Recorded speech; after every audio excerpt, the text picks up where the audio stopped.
Hello, everyone. James is here. Welcome again to Easy English Talks podcast. And I'm here too. Today we have a very interesting topic. If you make these 5 mistakes, you'll never sound natural. Ooh, that sounds a little scary. A little dramatic, right?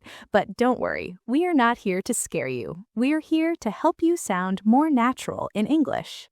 Exactly. Many English learners study grammar for years. They know many words, they can pass exams, but when they speak, something feels a little strange. Yes, native speakers may understand you, but they may think, this sounds a bit unusual. So today, we will talk about 5 common mistakes that stop you from sounding natural, and of course, we will tell you how to fix them. Let's start with mistake number 1, translating directly from your own language. Ah, yes, this is a big one. Many learners think in their language and then translate word by word into English. The problem is, languages are not the same. The sentence structure is different. The expressions are different. For example, in some languages, people say something like, I have 25 years. But in English, we don't say that. We say, I am 25 years old. If you say, I have 25 years, people will understand you, but it sounds unnatural. Another example is saying, I very like this movie. Yes, in English we say, I really like this movie, or I like this movie very much. So what's the solution? Try to learn phrases, not only single words. Learn full sentences. For example, it depends. That makes sense. I'm just kidding. When you learn ready-made expressions, you don't need to translate in your head. Exactly. You just use the sentence like a native speaker. Okay, mistake number 2, using overly formal English in casual situations. Oh yes, some learners sound like a business email, even when they are talking to a friend. For example, imagine your friend asks, do you want to get coffee? And you say, I would be extremely delighted to accompany you for a beverage. That sounds like you were in a historical drama movie. Or like you are writing a very serious letter. In real life, native speakers are more relaxed. They say, sure, sounds good. Or, yeah, why not? Another example is saying, I apologize for my late reply in a text message to your close friend. With friends, you can just say, sorry for the late reply. Or even, sorry, I just saw your message. So remember, English changes depending on the situation. Formal English is good for work, emails, or presentations. But in daily conversation, simple and relaxed language sounds more natural. Mistake number 3, speaking with perfect grammar but no contractions. Oh yes, this is very common. Many learners say, I am going to the store, I will buy some food, I do not know what I will cook. Grammatically, this is correct. Yes, it's correct, but native speakers usually say, I'm going to the store, I'll buy some food, I don't know what I'll cook.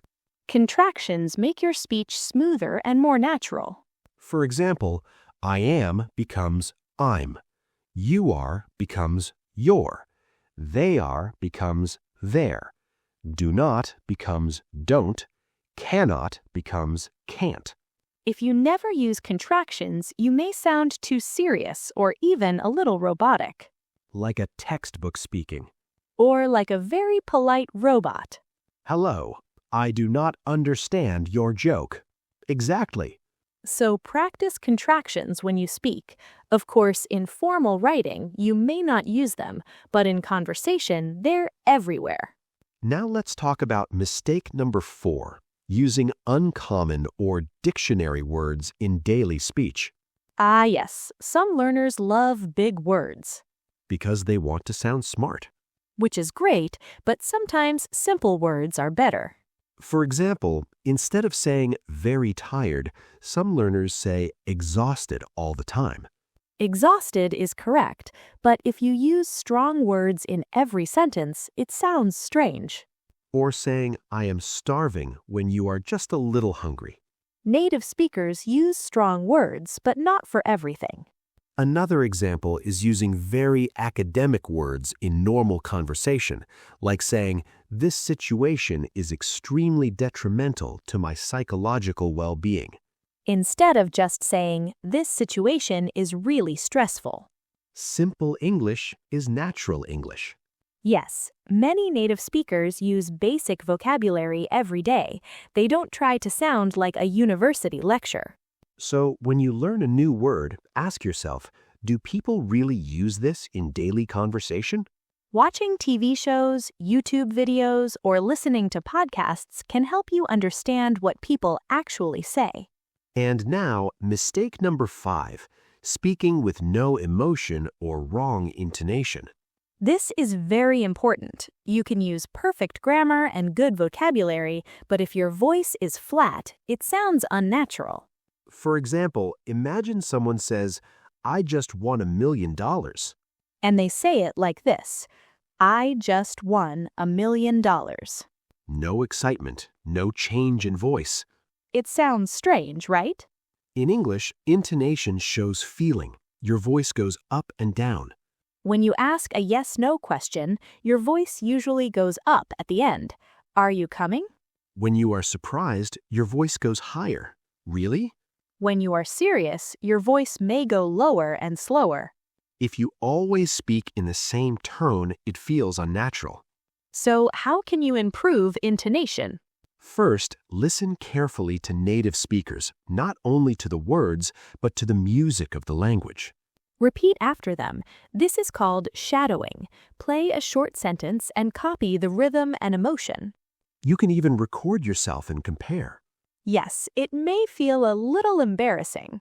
But don't worry, we all sound strange when we hear our own voice. That's true. The first time I heard my recorded voice, I thought, who is that? Same here. So let's quickly review the 5 mistakes. Number 1, translating directly from your language. Number 2, using overly formal English in casual situations. Number 3, not using contractions in conversation. Number 4, using uncommon or very academic words in daily speech. And number 5, speaking with no emotion or wrong intonation. The good news is these mistakes are normal. Yes, almost every English learner makes them. And even native speakers make mistakes sometimes. The key is awareness. When you know the problem, you can fix it. Try to notice how native speakers talk. What phrases do they use? How do they react? How do they show emotion? And remember, sounding natural is not about being perfect. It's about being comfortable and clear. If people understand you and feel relaxed talking to you, that's already a big success. Also, don't compare yourself too much to native speakers.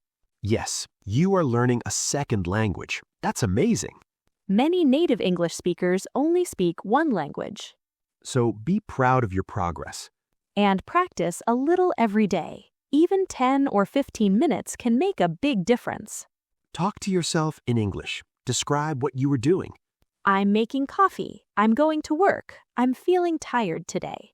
Simple sentences, natural expressions. Over time, your brain will stop translating. English will come more easily. And one day, someone might say, "Wow, your English sounds so natural." That's a beautiful moment. So, which mistake do you think is the most common?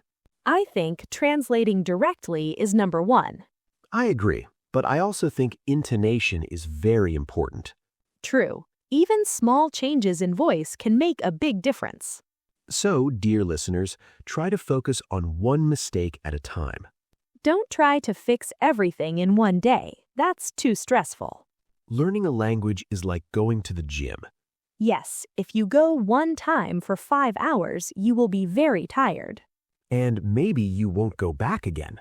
But if you go regularly, a little each time, you become stronger.